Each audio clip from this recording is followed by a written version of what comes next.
Welcome back to the CTO Playbook, the podcast dedicated to helping CTOs excel.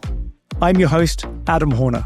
With 30 years in the industry, including over a decade as a CTO, I have coached and mentored more than 100 engineers and tech leaders. This podcast covers crucial topics for CTOs, providing insights, strategies, and practical advice to help you build and refine your own playbook to excel as a CTO. Today's episode explores one of the most challenging aspects of the CTO role: building and managing human capital. This isn't just about hiring and scaling a team, but about creating an environment where your engineers thrive, where productivity soars, and burnout is kept at bay. Joining us is Gareth Thomas, an accomplished CTO with over 25 years of experience working with Fortune 50 companies and tech startups.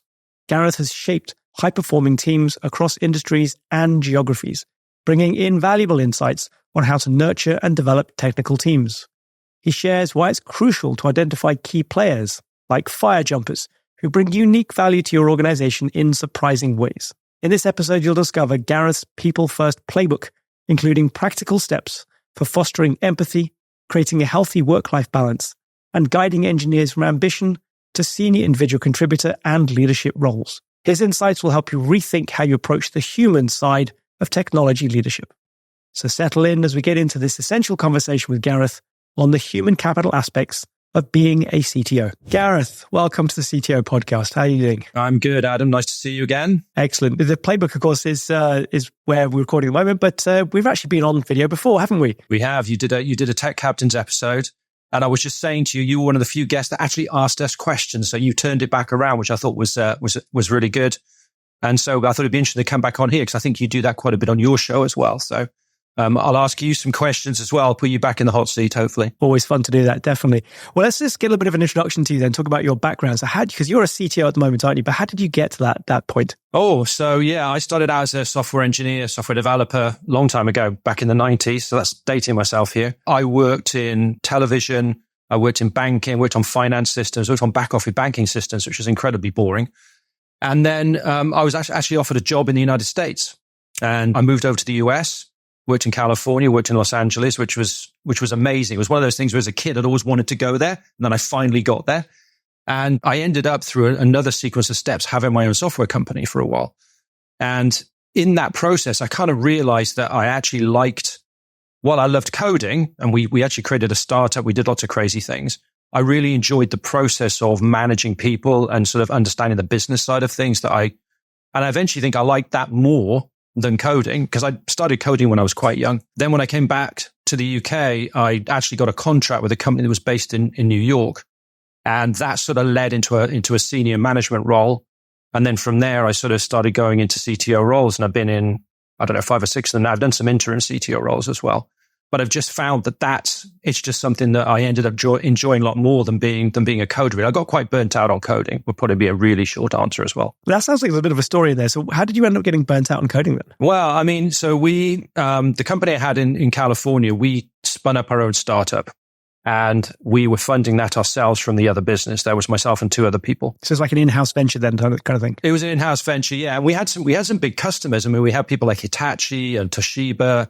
We had some quite large companies using the software that we built. And it was just one of those things where you are working all the time, So on the one hand, we had other customers in the consulting business that we were, talking to every day, doing work for every day. We had some salespeople. We were actually selling a product as well. We were selling an accounting system. That was another sideline that we had. So with that happening. Sideline in accounting systems, that's quite ambitious. Exactly, in accounting systems. Yeah.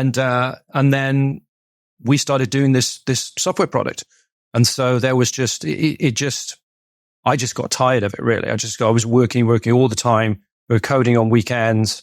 And eventually I just fell out of love with it. And I always say, you shouldn't do something unless you love it. And so I think the point that I thought because I used to live for it. It was one of those guys, I'd be up coding till 3 or 4 in the morning. I used to love assembly language. I was pretty hardcore coder at one point. And I just realized one day I didn't love it anymore. And I think, you shouldn't do something if you don't love it. And so did that see then as a transition for you purely into leadership, or did you have a bit of a tie to somewhere else first? No, I mean, that was it. And the thing is that then was, which is a bit of perhaps what we're going to get into today, is the first time that you do it, you realize there is no, I didn't have any experience. No one had actually sat me down and explained to me, this is how you manage people. This is how you run teams.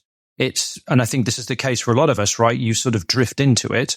You find you enjoy it, but you don't really, there's no formal education. No one actually, I mean, maybe there isn't some bigger companies. I'm sure that perhaps there are, but I'd never had anyone sit me down and explain to me, this is how you run a team and this is how you manage people.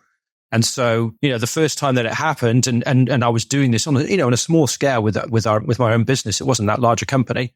I realized that I didn't have a lot of these tools and I needed to figure out, how do you do this? But then I realized quite quickly that actually this was something I was reasonably good at.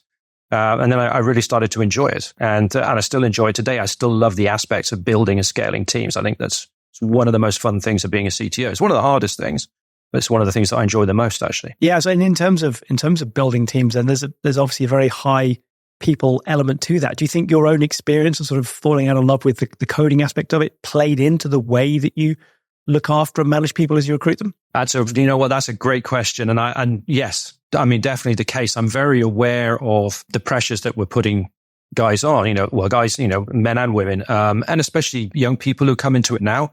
There was always that expectation of working all these hours. There were stories about why Facebook would only hire people that were, less than 30 and all the rest of it, because they were the ones that had no family, no responsibilities. So you could push them and you could burn them out. And that was okay. It's not okay. It's not acceptable. And you're not getting the best out of people when you're constantly doing that to them all the time.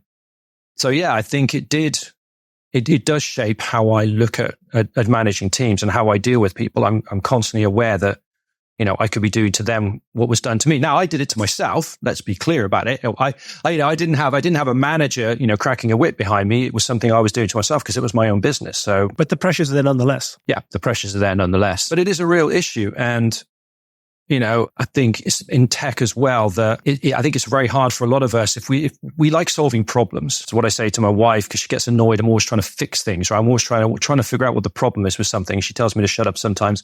But that's what we do. We're problem solvers. And so I think when you have that mindset, it's hard to switch that off. It's hard to, be coding or whatever all day as a coder and then sit at home after dinner and you're thinking through something. Oh, if I changed it, if I, used this library or did this way, it's really hard to then not go back and keep coding. I completely get it. It's an obsession when you're really into it like that. And do you think the environment that you're in, West Coast of the US, where coding is sort of one of those sort of epitome roles, do you think that added to a level of pressure that you put on yourself to keep solving problems and to keep going? Maybe. I mean, but there's also a US thing, right? Because I think Americans in general work harder. They have a stronger work ethic, perhaps, than maybe we do in the UK. They certainly don't have the holidays. I mean, you're lucky to get 10 days holiday after 5 years at a company.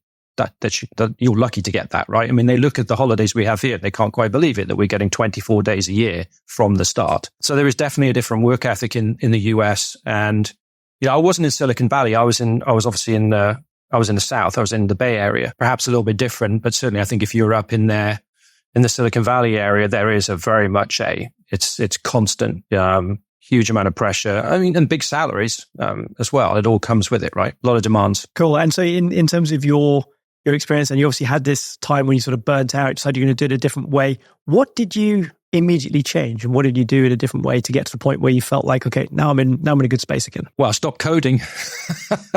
I mean, and it was kind of forced upon me, right? Because we ended up having to shutter the business. Again, there was a real learning experience there. And the learning experience was we had one company that was generating a lot of money as a consulting business, and we're taking the excess cash and shoving it into this other business. And then after 9/11 occurred in the US, I don't know if it was really apparent here, but it really hit the US economy for a couple of years. And these big customers that we had, a lot of the businesses that we were working on the consulting side with, they stopped that. So our cash flow stopped on one side, and where we should have been saving cash, we'd been pumping it into this other company. So we ended up being in a position where we had to shut the business. And so the end of that kind of hardcore imposed coding was really forced upon me. Now, saying that, I went from there to doing some contracting for this company that ended up being based in New York. I was still coding at that point, but that was it was very different then, really. It wasn't something where it was like 60, 70, 80-hour weeks. It was something a lot more normal at that point. But it was during then that I started thinking, yeah, this is this isn't really for me. This isn't something that I love anymore. And I started consciously trying to get away from being a coder and moving into something else. Right. So you had a transition role where you were sort of... I had a transition role, I would say, yeah. Cool. Okay. And then what was the opportunity at the other side of that transition role that you created for yourself or that you found that enabled you to step away from the coding once and for all? Or not once and for all, because I know you, once a coder, always a coder, but, that step away from it as being sort of the main part of your day-to-day work. Well, it was really just the business that I was at. So they scaled very, very quickly. So I was in Edinburgh at that point. I opened an office in Edinburgh and hired some engineers in Edinburgh. We actually had an office then in New York, and we just grew quite quickly. There was a lot, the company grew very fast, and really it just transitioned automatically or sort of naturally, I suppose, from a day-to-day coding into now you're managing a bunch of coders, to now you're sat in, meetings with the CEO and talking to, investors. And it just moved quite naturally from being a coder to being someone who was much more involved in running the team and the sort of, and the other side of it, really. Brilliant. And what sort of experience did you think that you took from that sort of head down, hardworking 80-hour weeks into your leadership, scaling and approach to the people that you brought on board? What do you think that you sort of brought across from one to the other to make it into an atypical management leadership experience? Now that's an interesting question. Well, certainly being, one of the things I was going to talk about when we start going to some of these sort of playbook rules, I suppose, is just you need to have empathy. I think empathy is I actually say empathy is a superpower, and to be a good leader and to be a good manager of people, you have to have a decent amount of empathy. And I think having been in the situation of being one of those grunts that was sat there, working away, I understood the processes. I understood, I think people who've never coded, there's this idea that, software bugs are because, coders aren't very good. And, anytime they use a bit of software, it always breaks because there's a lack of quality and blah, blah, blah, blah. So there's a lot of pressures put upon software developers by people who aren't software developers because they don't understand the process and they don't understand the realities of writing code and testing code and constantly delivering and keeping high quality. It's very, very hard. And it's impossible to create something that has no bugs in it, right? So I came from the world that understood that and then try to interface with a world that didn't necessarily understand that was just pure business. So you became that translation layer between the understanding and the business who are trying to figure out, what's going on and what you needed. But I think that's the main role of us as CTOs, right? This is what we do. We're the bridge. So one of the things I tell people, so I ment like yourself. I've been involved with mentoring programs, mentoring people who want to be CTOs or who are CTOs. And one of the first things I say to someone, especially if they say, I'm really keen, my venture goal is to be a CTO.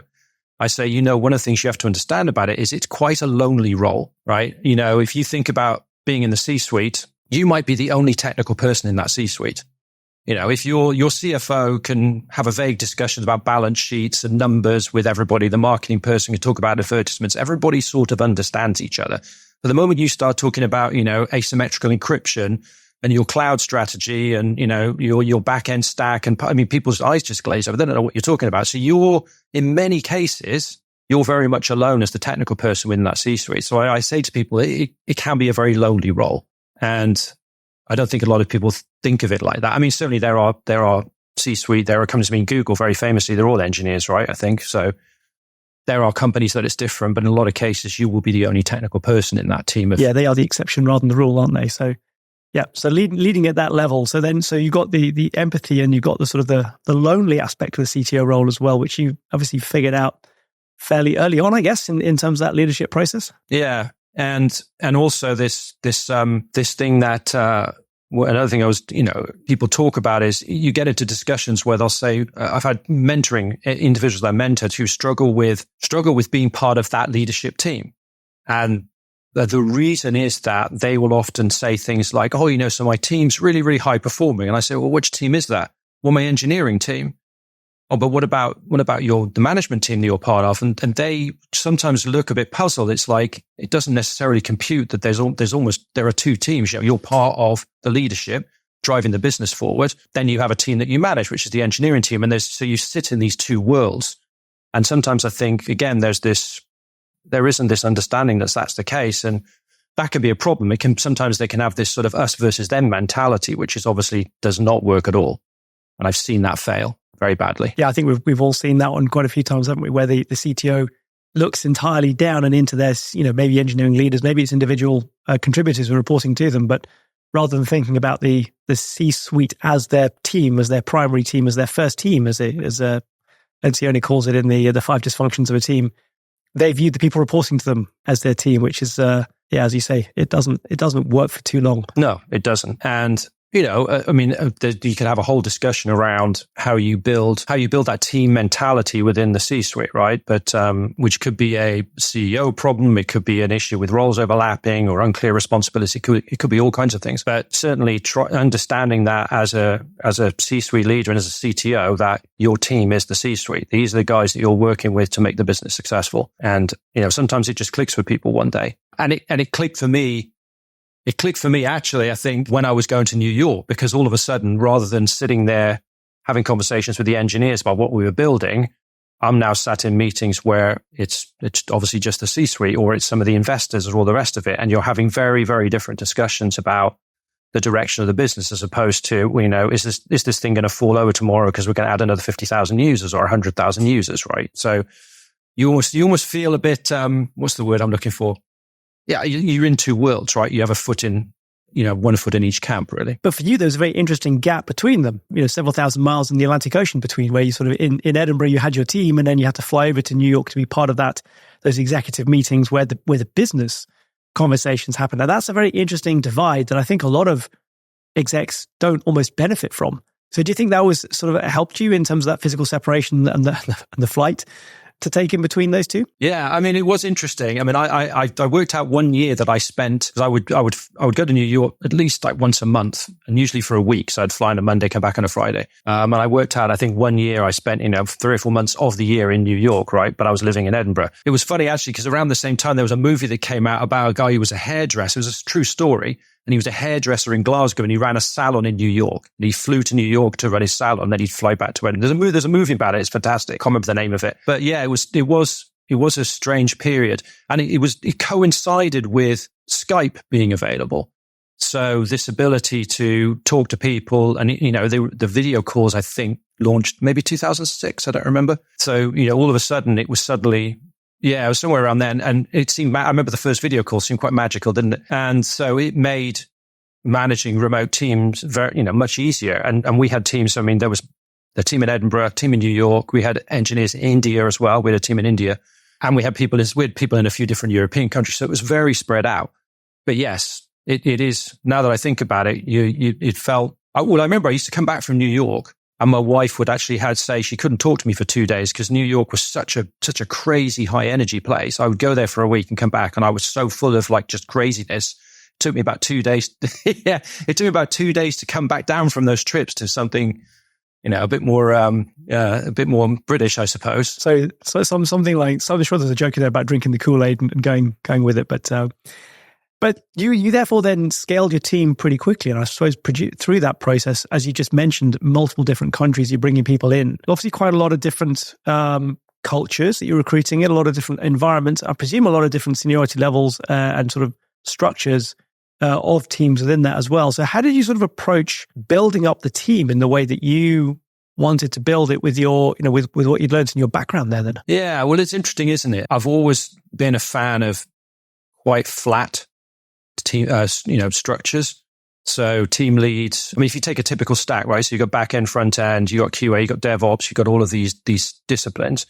So I've always been sort of a fan that you have a very flat structure within that. So you have your team lead, you have your heads of, and then really you've just got engineers underneath of them. And those, I've also been a fan of trying to promote from within. So if you have somebody there who is really strong and really good, identifying them early, being able to move them into a role where they have some more responsibilities and supporting them through that. And I've had some, there've been quite a few times, I mean, guys that I still get messages from now who was able to move into roles. And one guy in particular, when a recent company I was at, who was quite young, and sitting with him in conversations, it can be very apparent that someone is far more than just a coder. The way they think, the way they answer questions, taking in the initiative on things. So it's finding those individuals, getting those people into those sort of roles as soon as you can, so that helps you with the growth. Because obviously hiring can be very time consuming. It can be very difficult. 6 months, let's say, to get someone hired, found, to the point where they're actually productive in a code base is the measure I go by. So if you can, yeah, exactly. And if you can move someone into a role that's already there because they've shown that ability, not only are they going to be happy because you're recognizing what they can do and what they're capable of, but again, I think that's another way that you can move a bit more quickly. So scaling out those teams, I've tried to, where I can, do that with internal promotions. And then, just finding people is very, very hard. And then going through the interview process, hiring, using networks of guys that are already on your teams to try and find people that they recommend has often been a route. And then, then just the process that I went through of the learnings of how do you manage people, and imparting those into those individuals at that point when they realize, okay, now 50% of my job isn't coding. It's also dealing with my team, which I have a very crystal clear memory of a conversation with one guy who called me one week. This wasn't the company in New York. This was actually about 3 years ago, because he had a sudden realization that the job that he was very excited to do suddenly meant that half his week was now not going to be, writing Terraform code and dealing with, DevOps stuff that he really loved. It was going to be someone couldn't come in because they were sick or dealing with people. And I'm like, that now has become the reality of what you want to do. And sometimes it's mundane stuff, and sometimes it's enjoyable things about how you upskill people and how you reward people. All of that's the fun stuff. That's being Father Christmas, right? I always say when you can reward people, it's like being a tech Father Christmas, basically, which is a nice bit of the job. But then in order to be able to do that, you kind of really need to understand the individuals, their ambitions, their approaches, their skill sets, and their natural inclinations. So do you have like a framework or a process that you use to do that? Because I've heard so many different variants on how CTOs, tech leaders, and others sort of try and figure out who's on their team, even after they've hired, even after in some cases they've had them in their team for years. So I think, it gets onto the first, I would say almost the most important thing of a CTO role. When I drop into a new role, like number one on my list is understanding that team and their capabilities, because that's your resource, right? If it's less than 50 people, you can speak to all of them in your first month. You can set aside a half hour, a couple of times a week, and you can cover all of those 50 individuals and you can have a conversation with them. And I always have the same conversations, and I always keep notes. And it's not just around what they do, the things like, what do you do on a day-to-day basis? What do you like about how the company works? What do you not like? What do you think the product should do? What do you think we do badly? Those standard things. I also ask them about themselves. What's your background? How did you get in to be a programmer? Where do you live? Just mundane stuff, because you're also building a rapport with people. They're human beings, right? So it's trying to understand, what hobbies do they have? What do they do on the weekends? So those are I make a big effort to have all of those conversations with people in the first month. If it's more than 50 people, obviously, I managed at one point over 150 people, that's going to be quite difficult, but you can organize small group meetings by department. You can do it in ways to make this happen as part of your onboarding process. But even in that case, I would still be wanting to have regular one-on-ones with everyone. I would schedule those through the year, right? I'm going to drop in a half hour, just chat to someone. And I also call them Vegas conversations, right? Whatever happens, whatever they say in that conversation can stay in that conversation, right? What happens in Vegas stays in Vegas. Exactly. So understanding your team and capabilities, having those conversations, to me, that's the first thing I do when I drop into a role. And are there any particular traits or backgrounds that you're looking for? Is there particular things you're trying to pick out of those conversations or generate to come to the surface? Well, yeah. There's the two obvious ones are, one, are they dissatisfied with where they are? Am I joining and I'm about to lose half my team because there's some fundamental problem in the business that perhaps I wasn't made aware of when I interviewed for the job, right? Because you don't necessarily hear all the bad stuff. Well, you very rarely hear the bad stuff when you join a company. Everything's great. We're doing great. We've just raised 20 million, blah, blah, blah, blah, blah. Then you join and you find out, there's horrible problems with the stack. The AI guys hate the way models are built. Everything's too slow. So then the reality arrives when you start having those conversations. So it's finding out, where are the bodies? There's always bodies somewhere, finding those dissatisfied individuals, and obviously then making a note that as soon as I'm in a position to do so, I want to address that, because I don't want to lose. I don't want to come on board and lose 10 guys overnight because they're really unhappy about something. And then trying to find those people that we might move quite quickly into another role, right? I've had to go through restructurings a few times. And when I say restructurings, I don't mean necessarily just layoffs. I mean reorganizing because we're changing, we're having additional products or we're moving into another country. So those kind of restructurings. Right. So taking advantage of opportunities rather than downsizing. Yeah. Right. So then, trying to identify those, I spoke to this guy, Jack, and he's a senior, one of the senior DevOps guys, and I had a conversation with him. It's quite clear that he feels frustrated that he could be providing more as a staff engineer because he's quite senior. He's got 30 years experience. Why is he sat here just doing DevOps stuff? And I'm filing that away going, okay, because I'm a big fan of staff engineers, principal engineers, whatever you want to call them. I call them fire jumpers. So I don't know if you know in the US, they have these teams that put out forest fires, like wildfires. They have guys that they drop in by plane, quite a dangerous job. So they call them fire jumpers. And so the staff engineers or the principal engineers, I like to think of as my fire jumpers. I can drop a guy in somewhere and he can help work with some guys to fix a problem, right? There might be a really bizarre problem that they've been trying to figure out for weeks. And you drop someone with all this experience who might go and think of something completely crazy, and he or she will help solve that problem. So it's picking out those individuals. I'm a big fan of that role as well. I often call them the special ops of software engineering. Literally drop them in behind enemy lines and sort things out. In fact, it was great when I was coaching a CTO recently, and it became apparent within a couple of weeks of speaking to this CTO who I was coaching that he really actually didn't want to be a CTO at all. And as we went through the conversation, we identified somebody else. I was like, so what do you want to do? And it turned out that he was a Marine previously. And so I said, well, how does it sound, to be dropped in difficult places, sort stuff out, tidy things up, and then jump out again? It's like, that sounds great.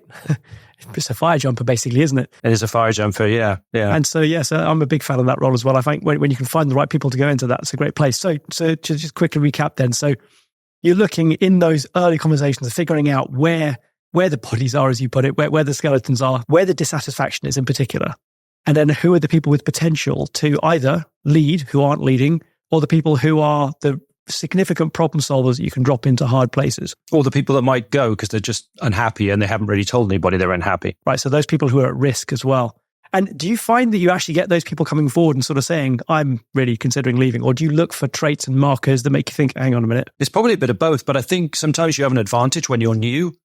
And then when you set, because I always set the expectation with a call. Look, we're going to have this call. I always message people. So here's a tip as well. Don't just stick a call on a calendar with a guy that's never spoken to you, a one-on-one, because immediately they'll be stressed out thinking I'm going to get fired. Here's the new guy. He's going to fire me. So I always will message them going, by the way, I'm Gareth, just come on board. I'm going to set up a meeting with you just to get to know you. So they're not stressed about this upcoming meeting with me, right? Yeah, you don't have the up in the air moment where they think somebody's flying in to just give you the bad news. Yeah, exactly. And I think sometimes because you're the new person, and if you set that expectation, a lot of times it will just come out. They'll feel like they can tell you because you're new, right? And you haven't got an agenda or whatever. And so I've had people just literally say within the first few minutes, by the way, I'm considering leaving because of X or because of Y. Or like you say, I've kind of teased it out. I had an interesting one, which was that I hadn't had before. So a guy said to me, we started the conversation about what he did. And then he said, oh, Gareth, look, can I just stop you here? And I said, sure. And he said, I don't really do these conversations. And I said, what do you mean? He said, I'm not what did he say? I'm not a talkative person. And I don't need to have this regular conversation with you. So just by the way, you don't need to schedule this regularly in your calendar because you don't need to talk to me, which sort of took me back a little bit. And I said, okay. Some minor warning flag already. Yeah, perhaps. And I said, well, look, that's fine. I'm not going to schedule something regularly with you because it's clear that perhaps that's not something that you want. However, everybody occasionally finds it useful to talk. We all do. So, you can message me anytime you want to have a conversation, and I will set one up for another 3 or 4 months just to check in and see how you're doing anyway, right? And we sort of left it like that. But that was an unexpected thing to say that I don't talk to people. So it's like, okay. Kind of goes against the grain of building a team. I mean, sure, teams are made of individuals, but if you have just a set of individuals, well, you haven't got a team really. That's true. Yeah. But I mean, wouldn't you say that in tech, that sort of insular, I just want to go into my cubicle and I want to put my headphones on, I want to code. There's a lot of people like that, right? I mean, it's a trait. Absolutely. I've got a very memorable example for myself. Some years back, I was working with a guy. He joined my team. I was leading a database team, and I had all sorts of people on the team. I had one guy who had actually retired and then rejoined the workforce. I had another, she was very young. She joined into the database team. She didn't really know what it was that she wanted to do. She did end up doing database in the end, but learned a lot about it. And I had this guy who had been working with data for a while, but wasn't exactly sure where he wanted to go. But about every month or so, he would arrange a meeting with me. And the first one I had with him was real eye-opener, because basically he just screamed and yelled at me for a solid 30 minutes.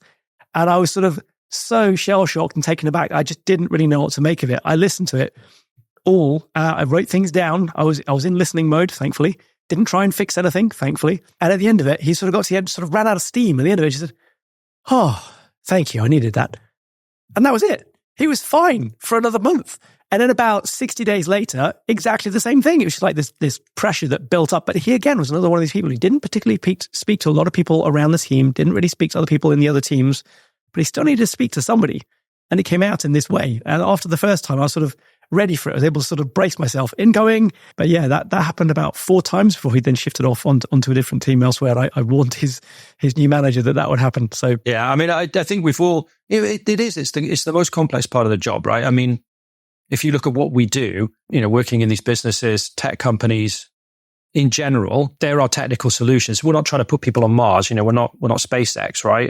That would be amazing, but we're not there. Most of the time, we don't come across insurmountable tech problems.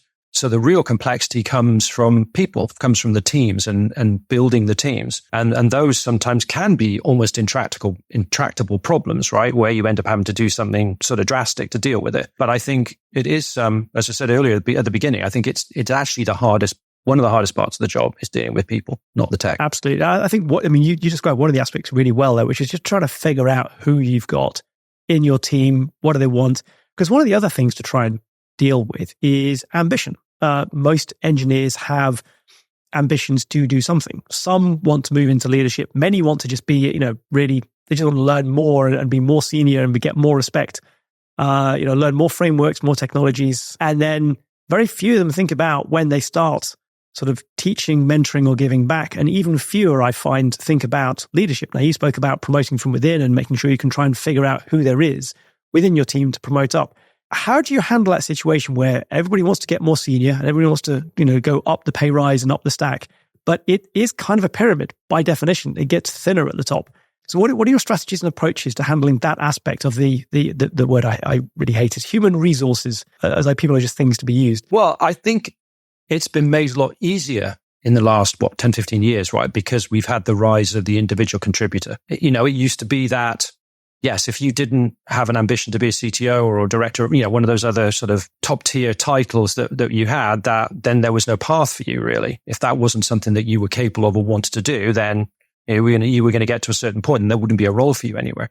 So I think one of the things today that we have that's really good is this individual contributor, right? Someone can stay and be a coder until they're put in the ground, which I think is fantastic because this whole notion of the sort of grey beard, right? And guys with incredible experience as coders have been doing it for 30 or 40 years. They have huge value in writing into a code base. And I think it's unfortunate too that it was always like, well, they're too expensive. I'm not going to keep this guy. But then people saying that don't understand the value of someone, the experience that they bring into a code base. I mean, I can remember, when I was coding, you probably had it as well, is that when you've worked in a code base for long enough, you almost have an intuition about where a problem is. Well, when I say almost, you have an intuition. So there'll be a bug that's reported. This thing over here is generating there's a rounding error that's appearing every, third Monday of February, right? We don't know why it's happening. And you just sit, yeah. And you just sit there and you go, I think I know where it is. And you don't really know how you know where it is. And oftentimes, you know what, you're right. And I can remember having that on a number of occasions where there'd be some bizarre problem and you just kind of knew where to look. And that just comes from deep experience of that code base, right? So now you think about someone that's had that over 20, 30 years with a particular language, with a framework, multiple frameworks. they've got huge abilities to help you track down problems, to mentor other individuals. So it makes me really happy that we have this role. It is unevenly distributed, though, the recognition of the sort of the senior individual contributor, though, isn't it? Because I find there's some organizations where it's very much up and out, or up or out. And other organizations where there is generally this, as you said, the grey beard and the respect for the people who've got all that time in the business. I mean, not always men. Often I find some of the people who have got the best instincts are women engineers who can just pinpoint fairly rapidly, as you said, exactly, I think it's over there. And if it's not the first thing they look at, it's often the second. But I do find it's unevenly distributed. There are some companies that really get it, and then leadership structures just don't. Oh, it's definitely the case. But again, I think that is again where you have organizations that don't understand writing software, that don't understand software development. They don't understand the process. It's a highly creative process. It's a process where, you do need peace, you do need quiet. I mean, this notion of these big rooms of cubicles. I worked in a cubicle when I was in LA, and it was horrible, right? You can't focus and concentrate in those environments. It's too noisy. So it's a very creative process where you get deeply into a zone and you're highly productive. And, it is hard for people to understand, I think, the world that coders swim in unless they've been there, which, just as an aside, is why it's really bizarre to me that apparently there's even such a thing now, CTOs with no tech background. I don't even know how you can have the T in CTO if you don't have a technology background, but apparently it's become a thing where there's actually people who are getting to be CTOs who've never written a line of code in their life, which I just boggles my mind, if I'm honest. So yes, I think there's people don't understand the process, and that's fine. I mean, if you've never built stuff, then how could you? But then you should be listening to what individuals like us are telling you. If we're part of the leadership team and we're saying, look, I need to be able to pay X amount to engineers who've been here for, 15, 20 years, very senior people, because they bring a huge value to the code base, to the other members of the team, you should be able to make that case. And it shouldn't be hard, right? It should be a very, very easy case to make, actually. And so part of the people aspects of being a CTO, therefore, is representing these folks in the leadership conversations in the business as well. Because I find that if you can get that empathy going both ways, you've got empathy for engineers, you understand the things that they're facing, but you can also relay that to the other leaders to, as you said, explain why this salary is worth it for this person who's been in the business so long, or why we need to hire 2 people to go into this role here, why we need to buy a bunch of noise-cancelling headphones, which is one of those ones that when people are going to return to office, why do we need noise-cancelling headphones? Well, okay, there you go. There's your reason. It's a creative environment that people need to be able to concentrate in without being distracted. But yes, so being able to convey the importance and understanding of that from a people's perspective, I think is also crucial. Do you have any sort of particular approaches or tips that you have for relaying that to leadership teams that are non-technical? Well, explaining to them the value of some of the more senior engineering capability and the value of that cost. How do I explain that? And the approach, the processes, the methods, the costs that go with it, the time. Normally it's extra time. It takes time to do these things. It's normally the main thing to justify, isn't it? But yeah. Although but it also can be the opposite, right? Because I think with there's a cartoon, isn't there, that was circulating for a while where a guy is on a ship somewhere and they have a problem. The engine won't start, and so they call up an engineer to come and fix it. And he says, he walks down, looks around, hits something with a hammer, and then the engine starts. And then he sends them a bill for $1,000 or something. And they go, "How can you charge $1,000 when you spent 5 minutes?" And he's like, "It's not 5 minutes; it's 30 years of experience that led me to 5 minutes to figure out where to hit the thing with the hammer." Right? I love that story. The funny thing is, I actually chased that one down a while back and figured out where it came from. And it turns out that it does actually have an origin in a genuine story that happened, and it was recorded It was a ship, indeed. It was recorded in the National Maritime Museum in Greenwich, is where they found the original story. And it's been republished and retold and morphed a number of times. But the original story is not far off what you just mentioned, actually. But essentially, it's that, isn't it? It's not about the 10 seconds it took to hit the machine with a hammer in the right place. It's the 30 years it took to build the intuition to hit there first. Yeah, and that was what I was saying about this almost sixth sense that you get when you're regularly coding and you're deep in a code base, that you just know. You know about a problem and you know pretty much where to go, and you don't know how you know where to go, right? And in fact, and related to this was something I read a few years ago, which was there was actually a lady, a woman who was a coder was somewhere near Bristol, and she was autistic, and she knew she could remember every single line of code she'd ever written. Wow. And it was just extraordinary. So they said, we would have a bug, and she'd go, oh yeah, it's in this library. It's probably line 50 to 55. I think there's there's an if statement in there and she was just go fix it. I just remember thinking, that's amazing. That's amazing. Absolutely amazing. And to be able to find out who those people are and figure out you've got those people within your team, definitely brilliant. Make sure you keep them as well. Cool. So if we try and summarize a little bit of all the wonderful things we covered there then. So you start off by saying that the CTO role is lonely, that it's a role that requires huge empathy to be able to have a significant impact with. Number one, understand the team. Have a chat with almost every single one of them.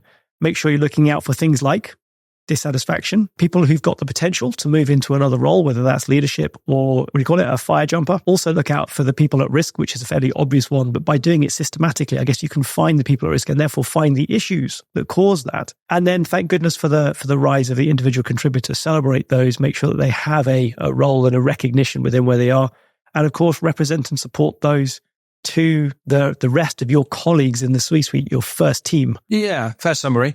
But I think on this, the supporting individual ambition, there's kind of a few other pointers with that, right? So there's obviously making sure that you have clear progression paths. So another thing I think a lot of, especially smaller tech companies, scale up ones where they're putting the process in place, which is, the competencies, the responsibilities, making sure it's clear what is required for promotion.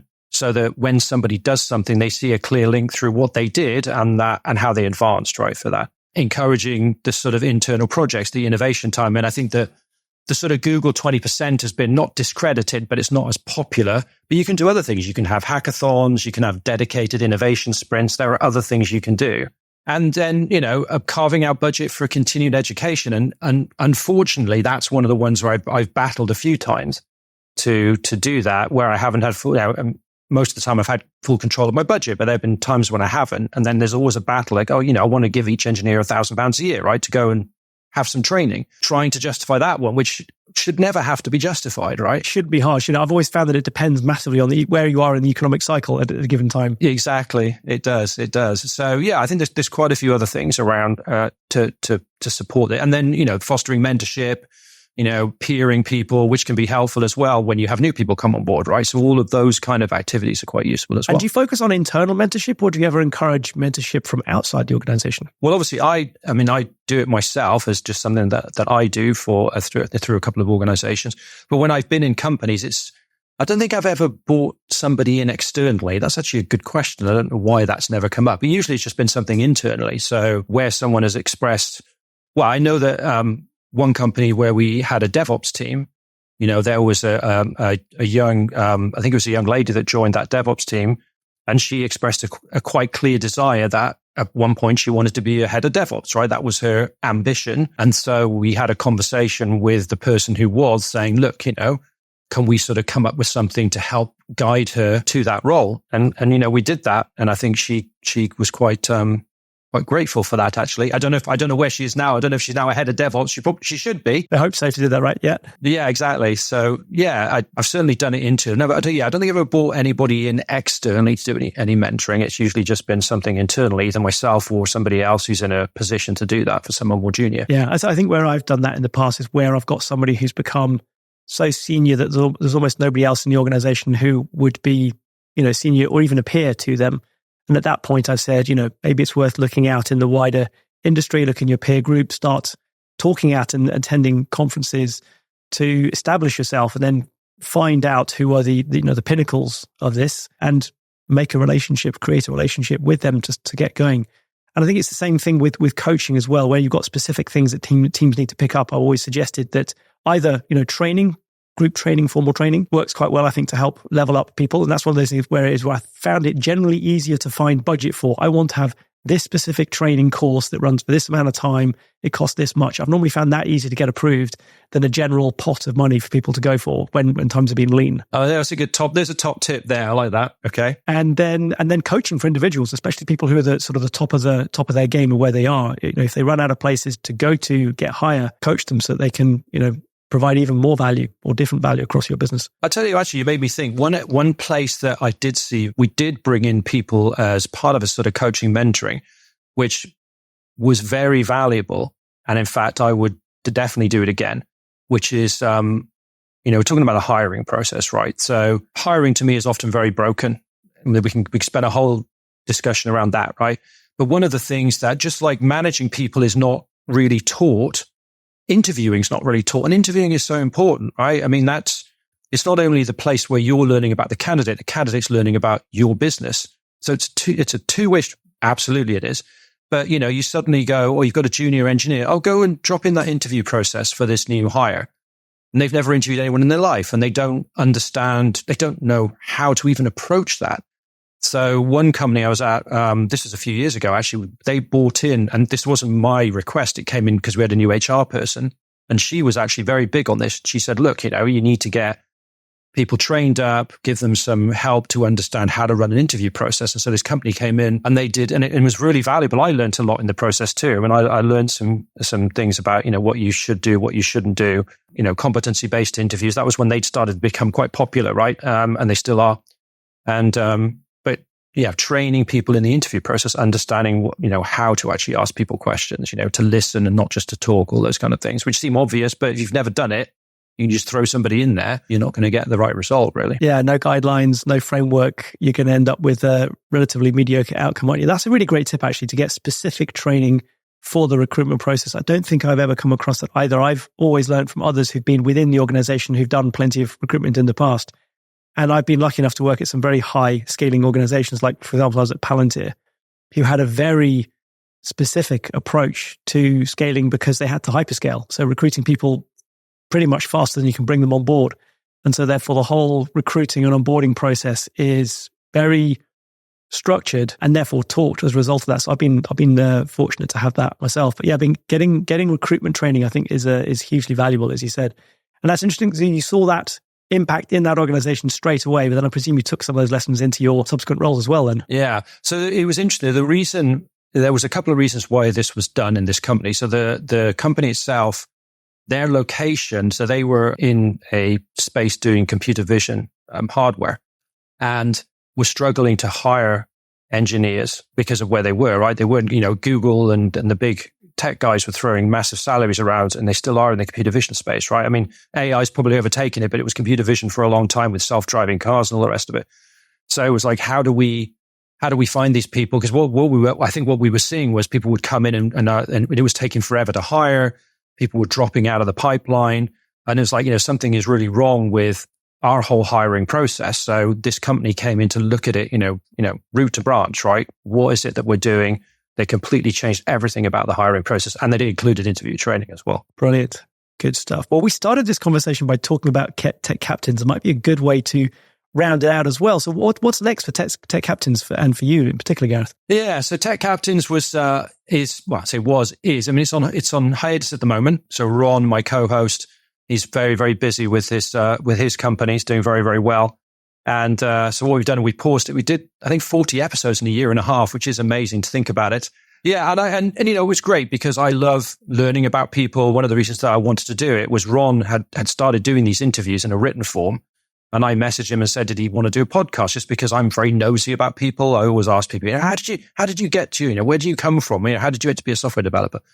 So it sort of satisfied that curiosity I have about people.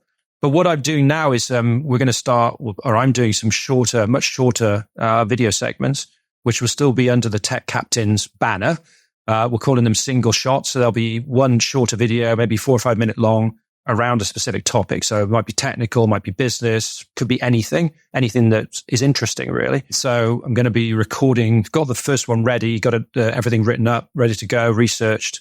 Going to record that this evening. I've actually done 5 takes of it, but had some issues with the lights and various other things, but finally ready to record that this evening. So that will probably go up on the weekend. And then I'm going to try and do, a couple a month or something like that. Because these are, like I say, they're much shorter content. So by the time that this one's released, you should be able to have a couple to go listen to, a few more shorts to go and listen to on your commute or Yeah, and hopefully people will find them interesting. I mean, I think generally if you find something interesting yourself, other people will. There'll be an audience, right? If you're interested and you have an obvious interest in something, it comes through as opposed when you're just doing it for the sake of doing it, right? So are you interviewing people, or is that just going to be purely your own content for the new Tech Captains shorts? Yeah, I hadn't thought about interviewing people, to be honest with you. I thought they would just be me talking on a topic, but we'll just see. Like I've got about 10 ideas at the moment. This will be the first one. And so where can somebody find it? They just find that by searching on their favorite platform for it? Yeah, so it'll be on, I'm going to just put them onto YouTube initially. I'll post them onto LinkedIn as well. So if anyone follows me, they'll see them when they go on there. And I can tell you what the first one's going to be titled. It's going to be interesting to see if you'll be thinking, what on earth are you going to be talking about? So I'm going to talk about the lambda lith. Right. Do you know what that is? Got to explain that a bit. It's a portmanteau of lambda and monolith. Right. Okay. Yeah. So maybe now you have a slightly better understanding. You're still thinking, what on earth is, I still don't know what the hell that is. But now I'm intrigued to go and find out what it is when it comes available. Well, there you go. Watch the episode. I'll tell you all about what it is and why you should be interested and why you might even want to be using them. So there you go. Excellent. Sounds intriguing. Guys, it's been absolutely wonderful to speak to you today. Thanks very much for your time and for your views and for your playbook on looking after people within your engineering organization. All right. Thanks, Adam. It's been a real pleasure. Thank you. Thanks so much. Talk to you soon. Thank you very much for listening all the way through to the end. Just before you go, I'd like to ask you for one thing in return for putting together all these episodes of the CTO Playbook podcast for you. Please leave a review. Wherever you're listening, whether that is Apple Podcasts or Spotify or whichever platform you're on, leaving a quick review will help more CTOs find the podcast and enable me to create more great episodes. Thank you for listening, and I'll see you on the next episode of the CTO Playbook.